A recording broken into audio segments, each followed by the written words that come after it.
el profeta de Internet.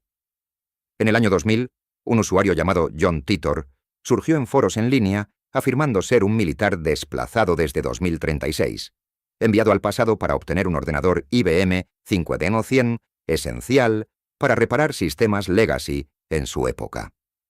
Durante 2 años entregó pronósticos de precisión quirúrgica, esquemas de su unidad de desplazamiento temporal y explicaciones cuánticas que dejaron perplejos a expertos. Su aparato, una C204 de General Electric, montada primero en un Corvette 1967 y luego en un Suburban 1987 por cuestiones de carga, operaba mediante manipulación de microsingularidades gravitacionales controladas. Los detalles técnicos incluían diagramas de contención de Kerr-Newman y cálculos de divergencia de líneas mundiales que coincidían con interpretaciones de Everett Wheeler. Sus vaticinios abarcaban desde la ausencia de armas de destrucción masiva en Irak, confirmada años después, hasta la creación accidental de microagujeros negros en el LHC del CERN, admitida públicamente en 2008. Describió dispositivos portátiles de cómputo masivo y redes sociales globales antes de que iPhone o Facebook existieran. Predijo una segunda guerra civil estadounidense iniciada cerca de 2005 por erosión de libertades tras un ataque terrorista masivo, detallando estados de emergencia, policía federal en calles y polarización urbano-rural.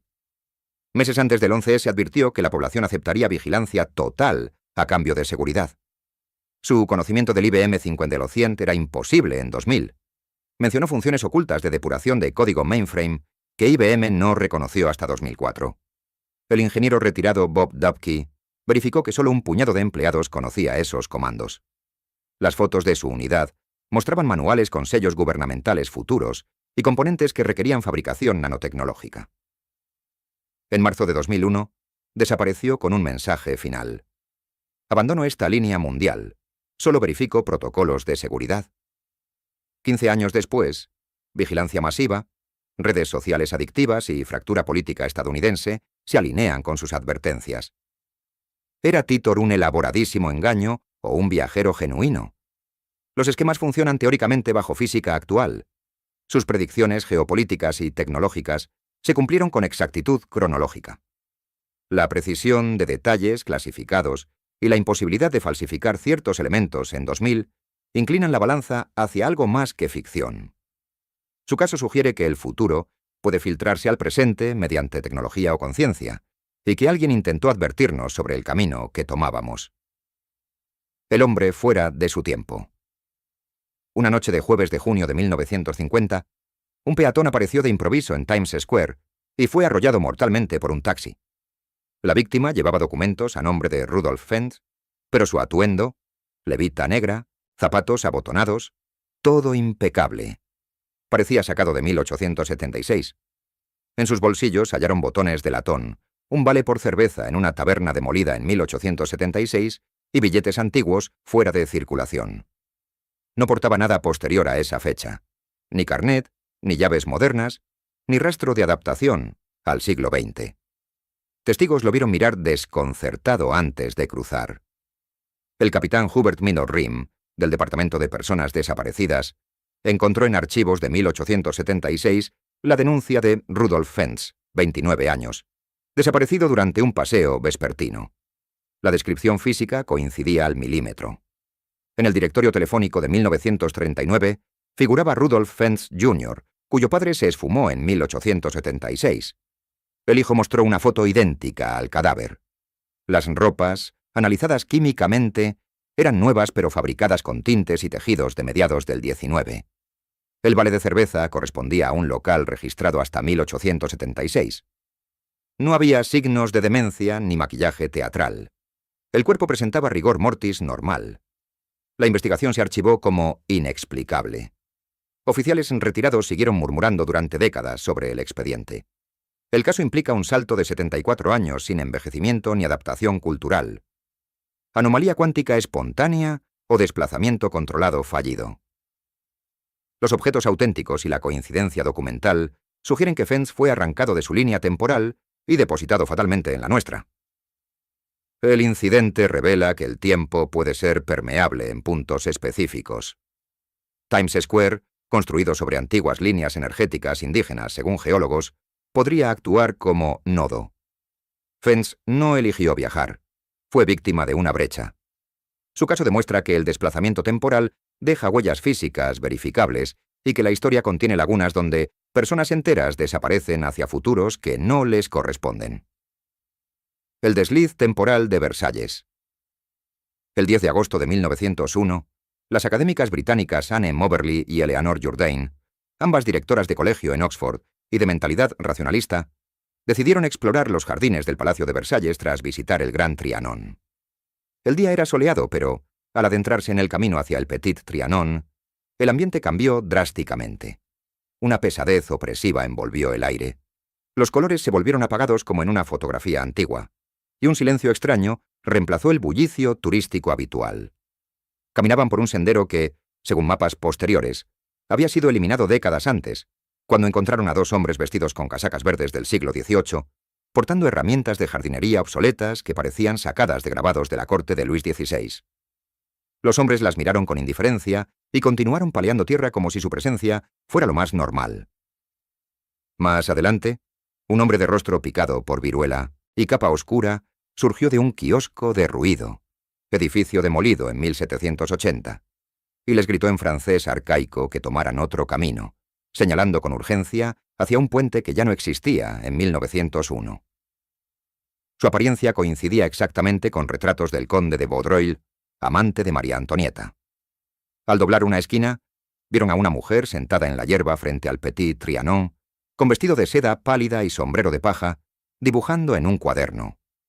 Su rostro, cabello recogido en moño alto y expresión melancólica, eran idénticos a los de la reina en pinturas de Elisabeth Vigée-Lebrun, realizadas en el verano de 1789. La mujer levantó la vista brevemente, las observó con curiosidad y volvió a su boceto sin decir palabra. El paisaje circundante incluía templetes, fuentes y arboledas que habían sido reestructurados tras la Revolución Francesa. Al regresar al hotel, ambas mujeres, visiblemente alteradas, escribieron relatos independientes antes de comparar notas. Sus descripciones coincidían en cada detalle. El olor a humedad antigua, el roce de telas pesadas, el crujido de grava bajo zapatos de tacón bajo y la sensación de estar en un sueño lúcido pero tangible. Iniciaron una investigación que duró 10 años, consultando planos privados del Archivo Nacional francés, diarios de cortesanos y memorias de la reina. Descubrieron que el puente, señalado por el hombre de capa, fue destruido en 1791, el kiosco en 1780 y el sendero principal reconfigurado en 1774.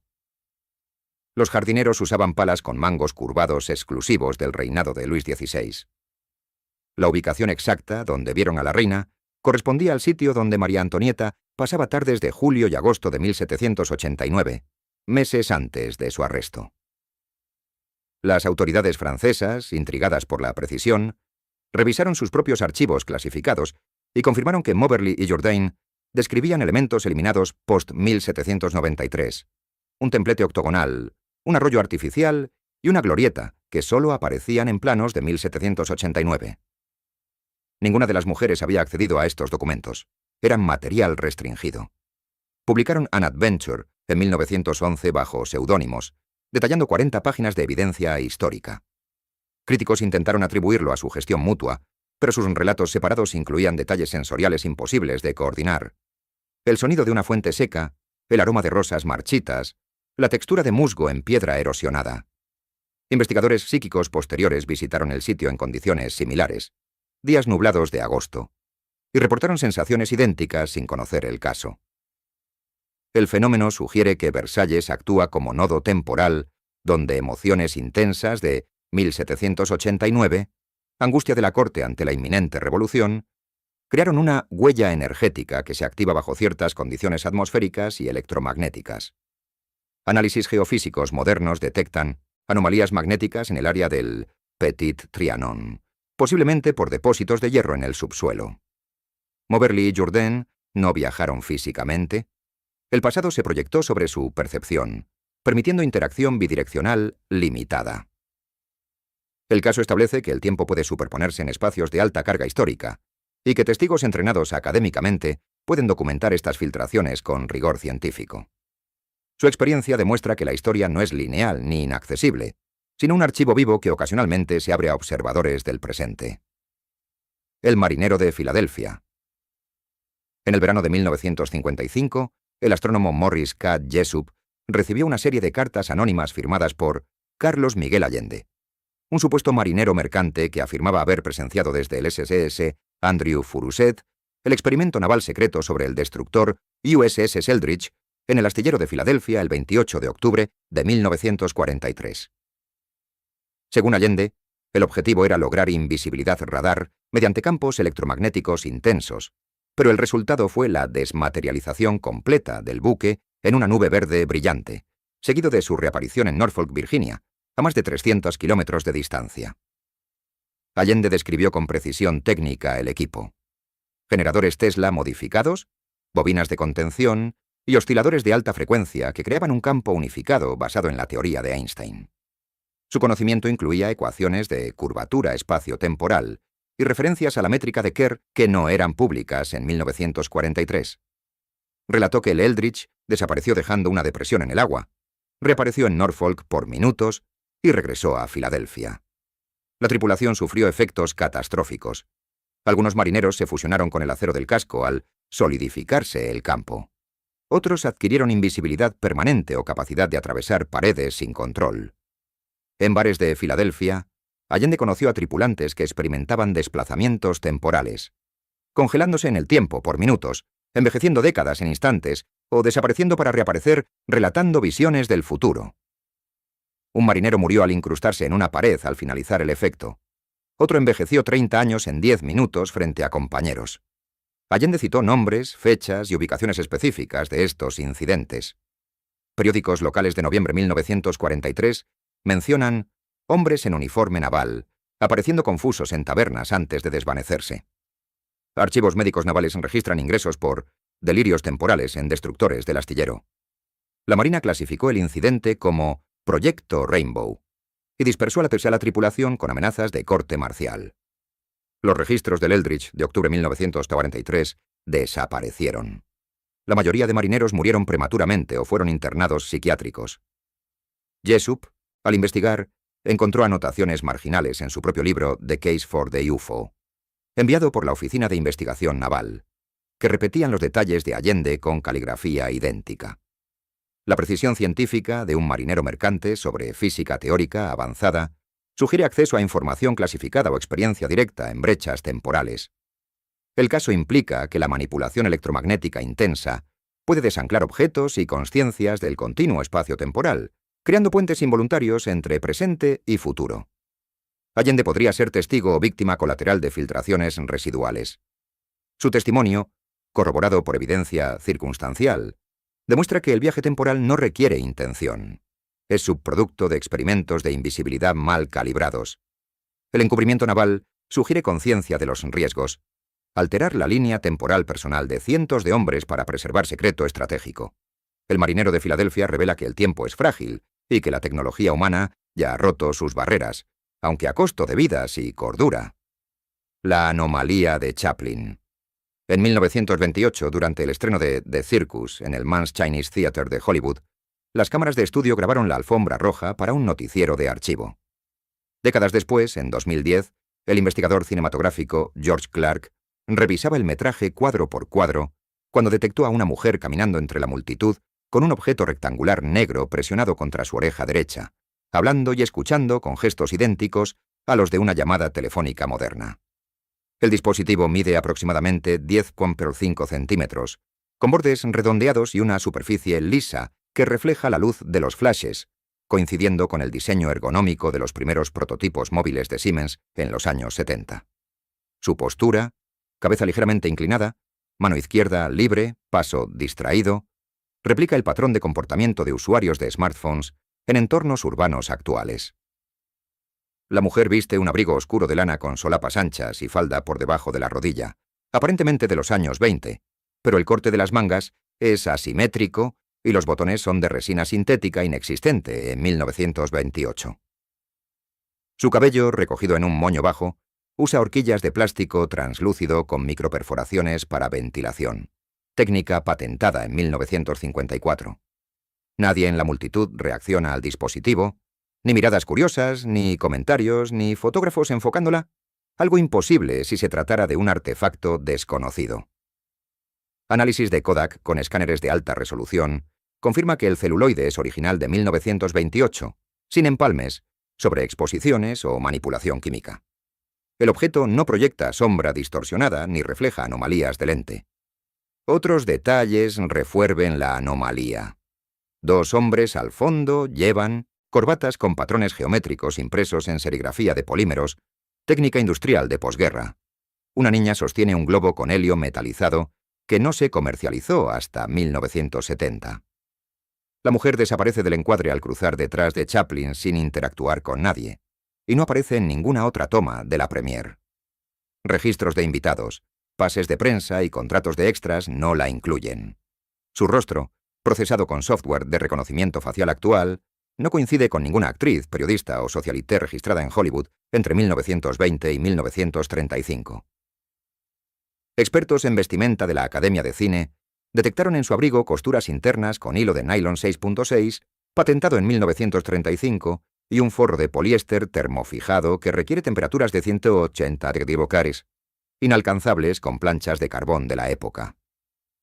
El dispositivo muestra en un fotograma un brillo azul tenue en la parte superior, consistente con pantallas LCD monocromáticas de los 80. La ausencia de reacción colectiva sugiere 3 posibilidades. 1. El objeto era común en su línea temporal. 2. La multitud incluía más desplazados. 3. La anomalía era perceptible solo para la emulsión química del film. La mujer representa la primera evidencia fílmica de cruce temporal en un evento cultural masivo, demostrando que los viajeros futuros podrían infiltrarse en momentos históricos clave sin alterar la percepción local. El incidente de Joakim Nordqvist. El 26 de agosto de 2006, Joakim Nordqvist, fontanero de 36 años en Kumla, Suecia, reparaba una fuga bajo el fregadero cuando su brazo derecho atravesó la pared de pladur y hormigón como si fuera niebla. Sintió un vacío frío y húmedo. Al empujar más, su torso entró en un túnel cilíndrico de 80 centímetros de diámetro, con paredes metálicas pulidas que emitían luz azulada propia. El pasaje olía a ozono y metal caliente. Tras 40 segundos de gateo, emergió en lo que parecía su misma cocina, pero con electrodomésticos desconocidos. Nevera con pantalla táctil que proyectaba hologramas de inventario, grifo que dispensaba agua ionizada a temperatura seleccionada por voz, y lámparas que se encendían al detectar movimiento ocular. En la sala contigua, un anciano de 81 años, idéntico a él, mismo lunar en la mejilla izquierda, cicatriz en la ceja derecha de una caída infantil, lo esperaba sentado frente a una televisión tridimensional que proyectaba noticias sobre colonias lunares. El Joakim mayor explicó que el túnel era un nexo doméstico recurrente en su edificio desde 1987, activado por fluctuaciones electromagnéticas locales. Le mostró avances, implantes neurales para aprendizaje instantáneo, ropa que regulaba temperatura corporal y un dron médico que diagnosticaba con escáneres cuánticos.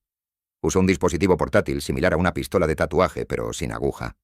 Un láser de femtosegundo inyectó tinta nanométrica con su nombre, fecha de nacimiento y un código QR que, al escanearse en 2042, abría su historial médico completo.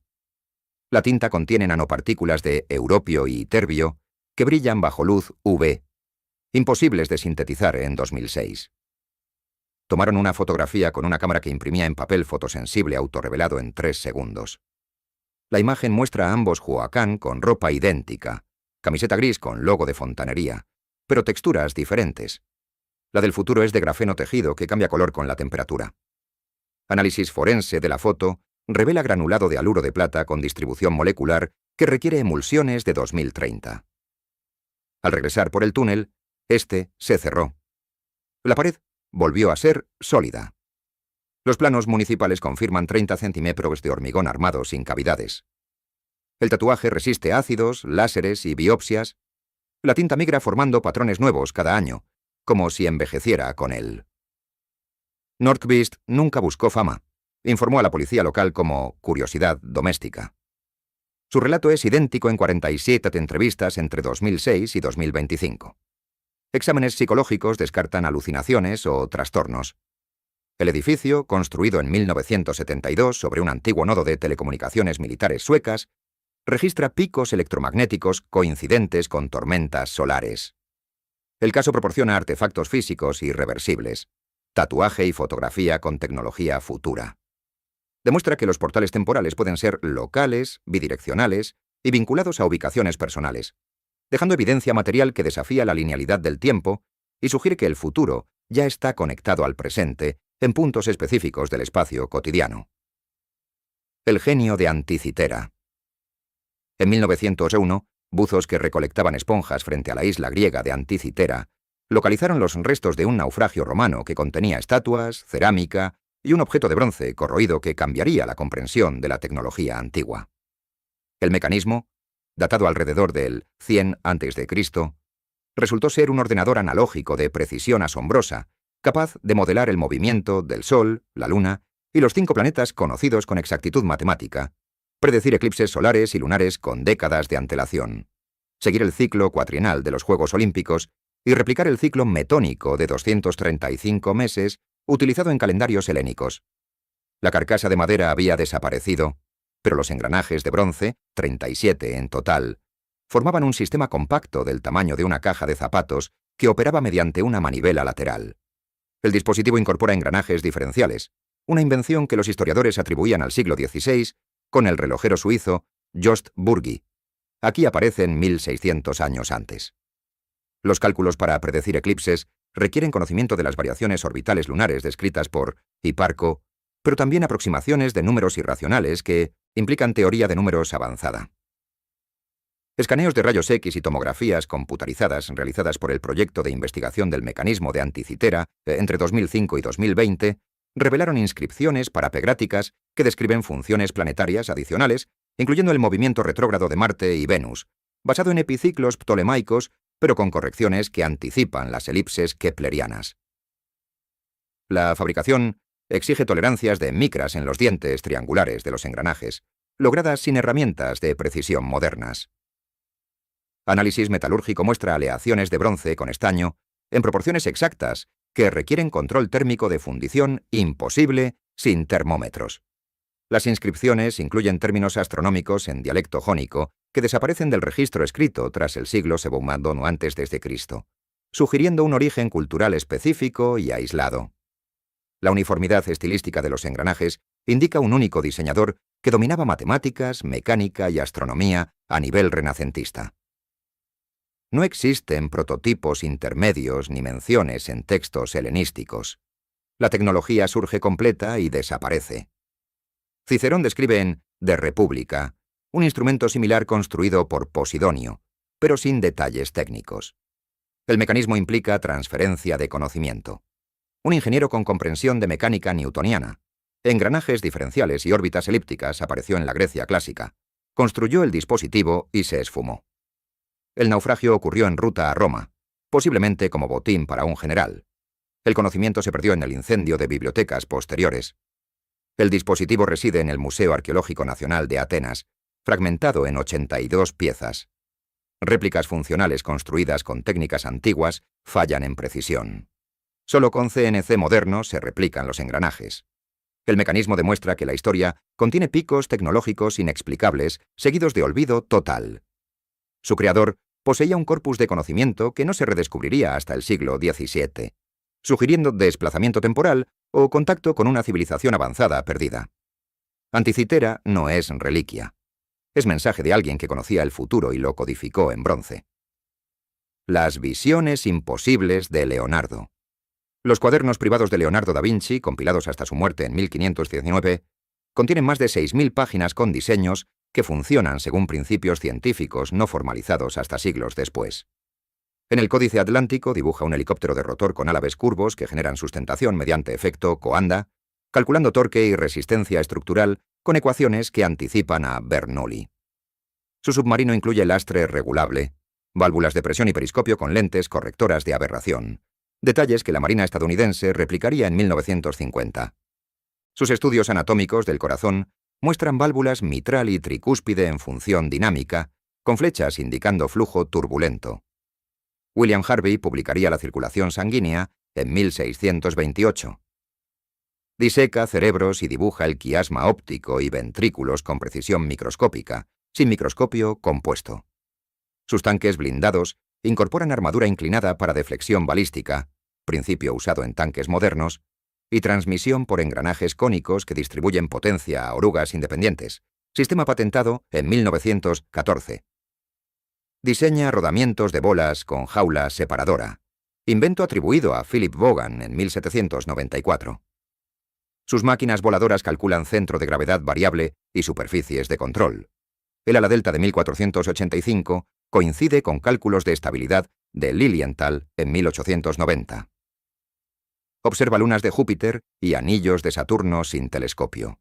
Sus bocetos muestran cráteres lunares con sombreado perspectivo correcto. Incluye motores de combustión interna con ciclo de 4 tiempos y turbina de vapor con álabes reaccionarios, conceptos de Parsons en 1884. Los diseños avanzados aparecen completos, sin bocetos evolutivos ni errores de iteración. Análisis grafológico revela presión de pluma diferente en secciones técnicas, como si copiara de memoria visual. Las ecuaciones usan notación algebraica pre-vietiana y derivadas implícitas. Sus fortalezas trazan bastiones angulares con campos de fuego superpuestos, arquitectura de Vauban en 1670. Predice rotación terrestre mediante experimento mental de caída de objetos desde mástil. Leonardo no inventa, documenta. Sus cuadernos funcionan como manuales técnicos de tecnologías observadas.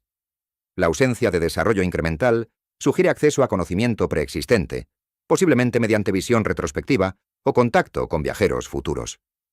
Escribe en espejo para ocultar, pero los diseños más avanzados están encriptados en diagramas que solo ingenieros modernos descifran. Su obra indica que el Renacimiento fue punto de convergencia temporal, donde el futuro se filtró a través de una mente receptiva. Los deslizamientos temporales de Liverpool.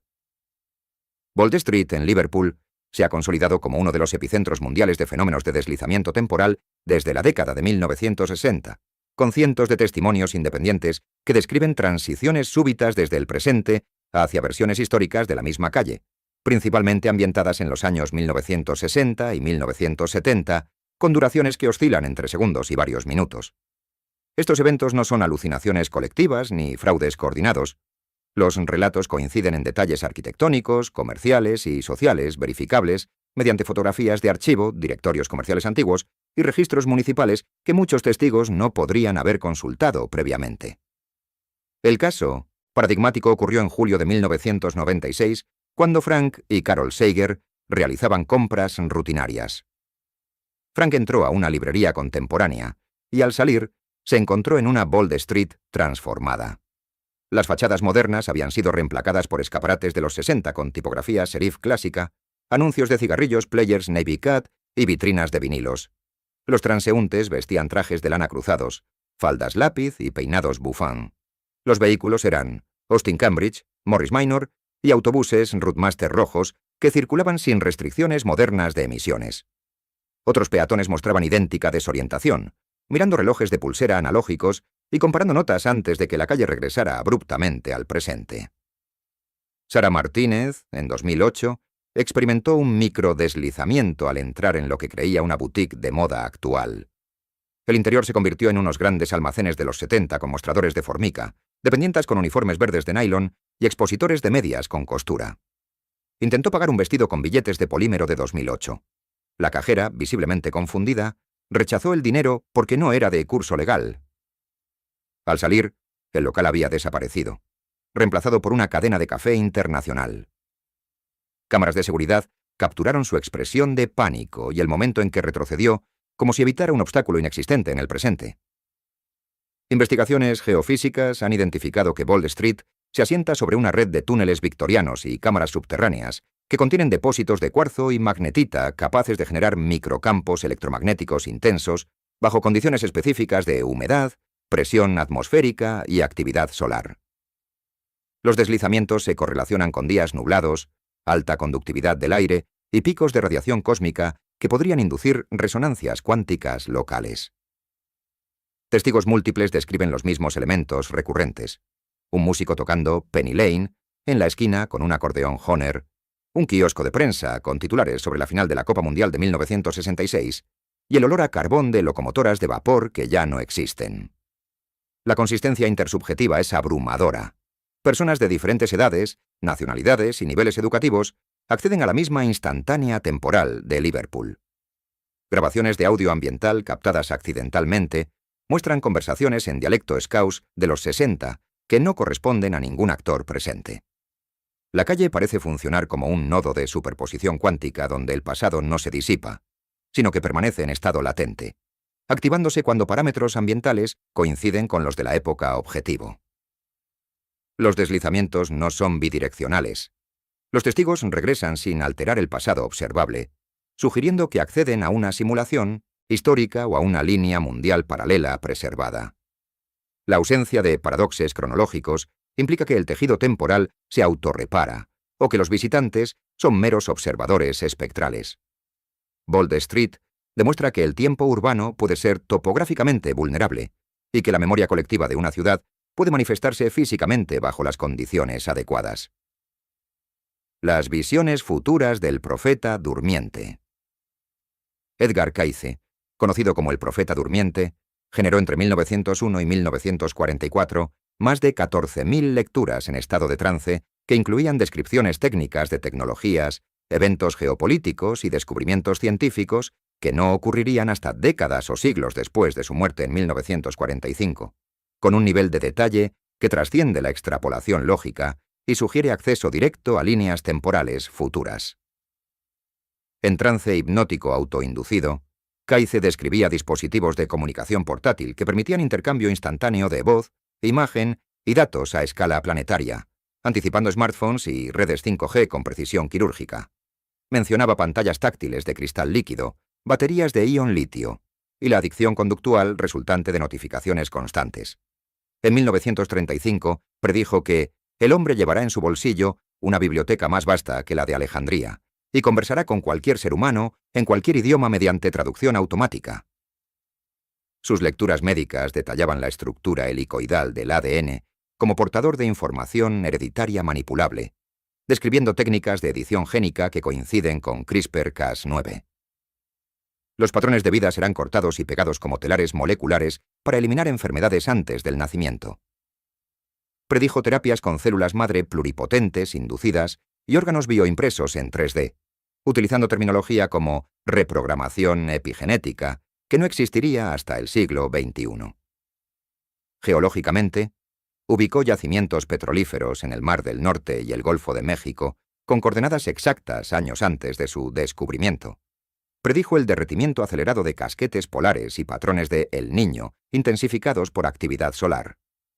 Su descripción de estructuras sumergidas frente a Bimini, ruinas de cristal y oro de una civilización que precedió a la historia escrita. Coincide con formaciones descubiertas en 1968 y datadas tentativamente en 10.000 antes de Cristo.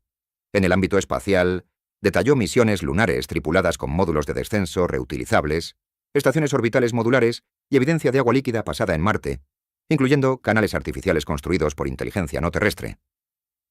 Describió los efectos fisiológicos de la microgravedad en el sistema vestibular y la necesidad de ejercicio centrífugo, conceptos validados por la NASA en los 70. Análisis EEG durante trances revelaron picos de ondas gamma en el lóbulo temporal izquierdo y la corteza prefrontal, patrones asociados con memoria episódica y navegación espacial, como si Cayce estuviera literalmente visitando los eventos descritos. Sus lecturas incluían detalles sensoriales imposibles de inventar: el olor a ozono de servidores cuánticos, el zumbido de drones de reparto autónomos, el sabor metálico de agua reciclada en hábitats marcianos. La precisión cronológica y técnica de sus predicciones, Internet en los 90, secuenciación genómica en 2003, Rover Perseverance en 2021, sugiere que su conciencia operaba fuera del cono de luz causal, accediendo a futuros probables como observador no local. Cayce no predijo. Recordó. Sus trances representan el caso mejor documentado de navegación mental a través del tiempo, demostrando que la mente humana puede trascender la entropía temporal y extraer información de configuraciones futuras del universo. Estos 10 fenómenos no son anécdotas aisladas. Forman un patrón de filtraciones temporales con evidencia física, fotos, artefactos, documentos y coincidencias históricas. Desde mecanismos antiguos con matemática renacentista hasta profecías técnicas precisas, La constante es conocimiento desplazado. El tiempo no es línea fija. Es tejido permeable donde pasado, presente y futuro se solapan. Los casos demuestran que viajeros, objetos o información cruzan eras dejando rastros verificables. La ciencia actual apenas roza estas fisuras. La realidad es más fluida de lo admitido. Estos incidentes prueban que el futuro ya nos visita y el pasado nunca se va. Gracias por acompañarnos hasta el final. Que tengas una semana llena de fuerza y buenas noticias. Nos vemos muy pronto en el siguiente capítulo. ¡Hasta la próxima!